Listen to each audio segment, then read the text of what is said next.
In recent years, something quiet, yet profoundly disquieting, has taken hold in the working life of the West. Across Britain, Europe, and America, the 12-hour shift has spread like a shadow. Millions now labor in hospitals, warehouses, sorting offices, and factories, from the National Health Service to Amazon and Royal Mail, under patterns that would have seemed unthinkable only a generation ago. Why this sudden turn since 2020?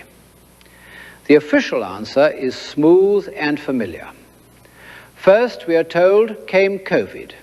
It left the health service short-handed and overburdened. Longer shifts became a necessity, flexible rostering to maintain capacity. And though the emergency has passed, these patterns remain, even expand.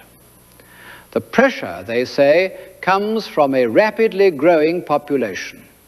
Several million more people upon this crowded island demand more of everything. Hospitals, houses, schools, and the workers to build and staff them all. A cycle with no apparent end. Yet in warehouses, retail, and logistics, sectors that weathered the pandemic rather better, the 12-hour day has still taken root. Here, the explanation becomes almost touching, that ordinary working people, after a century of the 8-hour shift, suddenly awoke with a passionate desire for longer days and fewer of them. As anyone who's endured 12 hours on their feet will tell you with a weary smile, this is not a demand born of the human heart. The truth lies elsewhere. Multinational corporations are not charitable societies. Their concern is profit. And by stretching the shift, employers gain something precious: fewer paid breaks. 1 hour less rest in a day. Over weeks and months, those minutes become hours of extra labor for the same wage. Fewer handovers, simpler rotas, and, most importantly, greater output. Less breaks equal more productivity. It is efficiency, yes, but at what cost to the human spirit? Consider the arithmetic. A traditional 40-hour week on 8-hour shifts carried a certain measure of paid rest. Under the new pattern, working the same hours compressed, that rest shrinks. Work 4 12-hour shifts, 48 hours, and the proportion of actual labor rises still further. The employer gains. The worker pays in fatigue, and the costs are real. Studies within the health service itself reveal diminished attention in the later hours, missed care, and errors no hospital can afford. Sleep suffers, recovery time vanishes, family life contracts, accidents climb after the 9th or 10th hour. Burnout follows.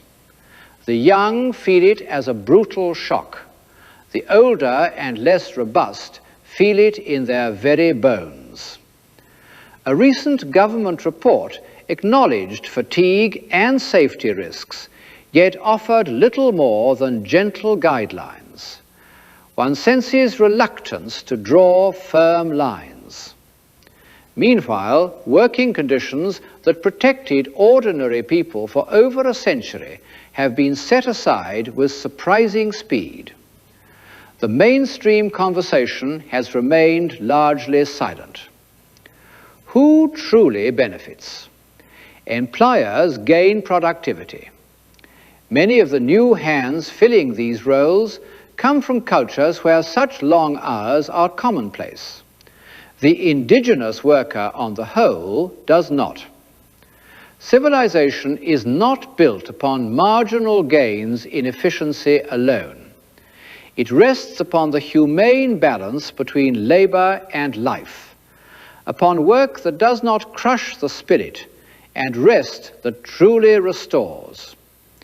We should therefore ask ourselves with unflinching honesty, are we willing to trade the hard-won dignity of working men and women for slightly cheaper rosters and slightly higher corporate returns? Or will we insist that economic life must still serve human life, not the other way round? The choice we make now will say a great deal about what kind of civilization we intend to leave behind.